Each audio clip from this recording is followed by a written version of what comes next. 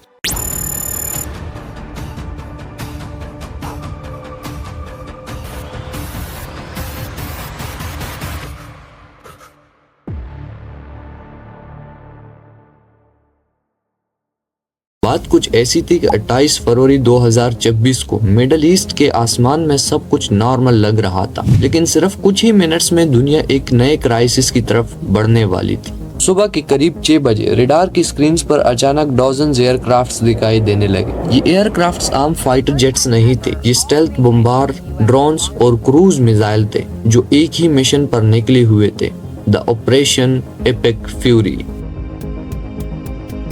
United states और Israel ने मिलकर ईरान की मिलिट्री और न्यूक्लियर साइट्स पर एक मैसिव कोऑर्डिनेटेड स्ट्राइक्स लॉन्च किया। कुछ ही घंटों में तेहरान, अस्फहान और दूसरे स्ट्रेटेजिक एरियाज में एक्सप्लोजन की आवाजें गूंजने लगी। सबसे शॉकिंग खबर तब आई जब रिपोर्ट्स ने बताया कि ईरान की सुप्रीम लीडर आयतुल्लाह अली खamenei भी इन स्ट्राइक्स में मारे गए हैं। ये सिर्फ एक मिलिट्री अटैक नहीं था, बल्कि ईरान की लीडरशिप पर डायरेक्ट स्ट्राइक थी।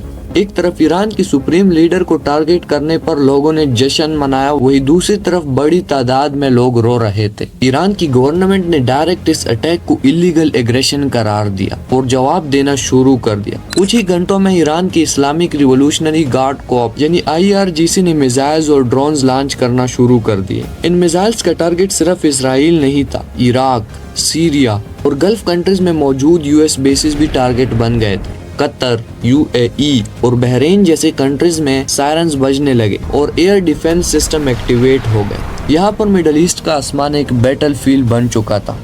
जो radar system in gulf countries के डिफेंस के लिए लगाए गए थे, उसी रेडार सिस्टम को भी टारगेट किया गया और साथ के साथ अमेरिका के 5 F-15 जेट्स को भी निशाना बनाया गया। लेकिन असली टेंशन अभी बाकी थी। ईरान ने पहले ही USA को वार्निंग दी थी कि अगर उस पर किसी भी तरह का स्ट्राइक हुआ तो स्ट्रेट ऑफ हार्मज को ब्लॉक कर देंगे। एग्जैक्टली वही हुआ। जंग की 2-3 दिन बाद ईरान ने स्ट्रेट ऑफ हार्मज को बंद कर लिया। ये वही नैरो वाटरवे है जहाँ से दुनिया का तकरीबन 20% ऑयल टैंकर्स गुजरते हैं। अगर ये राउट बंद हो जाता तो सिर्फ मिडिल ईस्ट ही नहीं बल्कि पूरी दुनिया की इकोनॉमी पर असर पड़ता। एग्जैक्टली ऐसा ही हुआ। एनर्जी एक्सपर्ट ने इसे मॉडर्न हिस्ट्री का सबसे बड़ा ऑयल सप्लाई शॉक बताया।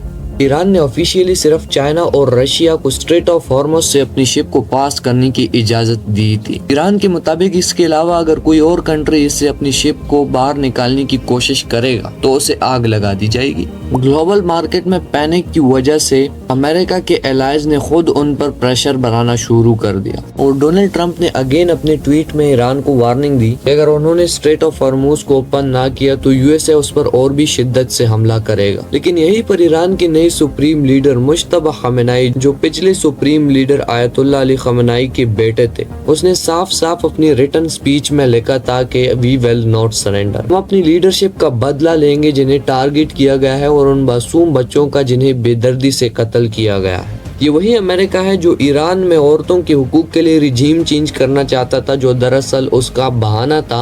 अब खुद इसी यूएसए ने एक गर्ल्स कॉलेज को टमाहॉक मिसाइल के जरिए से टारगेट किया। इसके बाद डोनाल्ड ट्रंप पर जैसे जैसे प्रेशर इंक्रीज होता गया, उसने ईरान के ऑयल रिफाइनरीज और इंफ्रास्ट्रक्चर को टारगेट करना स्टार्ट कर दिया। इसके जवाब में ईरान ने उसको वार्निंग दी कि अगर दोबारा मेरे इंफ्रास्ट्रक्चर या फिर ऑयल के स्टोरेज पर हमला किया गया तो वो सारे गल्फ कंट्रीज में ऑयल और वाटर के इंफ्रास्ट्रक्चर को टारगेट करेंगे। जो अमेरिका इस ऑपरेशन को भी वेनेजुएला की तरह समझ रहा था कि हम डायरेक्ट इसमें रिजीम चेंज कर लेंगे, अब खुद यहाँ पर बुरी तरह फंस चुका है। इसीलिए वो बार बार अपने ट्वीट्स में अपने एलाइज से मदद मांग रहा है, यहाँ तक कि वो अपने दुश्मन से मदद मांगने पर मजबूर हो चुका है। उसने चाइना से भी हेल्प मांगी है। ये सारी बातें आपको दिखाती है कि जंग रोकना अब अमेरिका के हाथ में है ही नहीं। अब जरा सोचे कि कितनी शर्मिंदगी की बात होगी कि एक सुपर पावर को उससे कई दर्जे कमजोर मुल्क इस जंग को बंद करने के लिए अपने शराइत पेश कर रहा है कि अगर आप मेरी ये शर्त मानेंगे तब मैं जंग बंद करूंगा, otherwise we will continue the war. अब देखते हैं कि कैसे ये अमेरिका अपने आप को इस जंग से बाहर निकालता है और इस सारी सिचुएशन को हैंडल करता है। ईरान का जो आंसर है वो क्लियर कट है, वी विल नॉट सरेंडर।